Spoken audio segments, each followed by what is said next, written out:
കൊല്ലം ചടയമംഗലത്ത് കാത്തിരിപ്പ് കേന്ദ്രത്തിലിരുന്ന യുവാവിന്റെ മൂക്കിന്റെ പാലം ഇടിച്ചു തകർത്തു. സംഭവത്തിൽ കൊലക്കേസ് പ്രതിയായ നവാസിനെ ജാമ്യമില്ലാ വകുപ്പ് പ്രകാരം പോലീസ് അറസ്റ്റ് ചെയ്തു. ബസ് സ്റ്റാൻഡിലിരുന്ന യുവാവിന് അകാരണമായാണ് മൂക്കിടിച്ച് തകർത്തത്.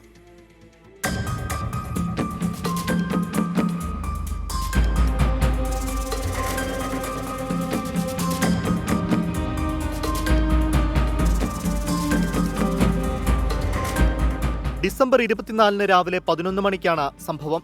പോരേടം കിണറ്റുമുക്കിലുള്ള കാത്തിരിപ്പ് കേന്ദ്രത്തിലിരിക്കുകയായിരുന്ന ദീപുവിനെ ഓട്ടോയിലെത്തിയ നവാസ് അസഭ്യം വിളിച്ചു.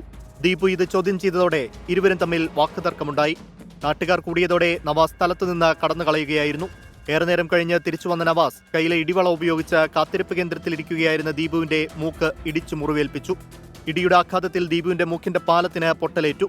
ദീപുവിന്റെ മൊഴി രേഖപ്പെടുത്തിയ ചടയമംഗലം പോലീസ് നവാസിനെതിരെ വധശ്രമമടക്കം ജാമ്യമില്ലാ വകുപ്പ് പ്രകാരം കേസെടുത്തു.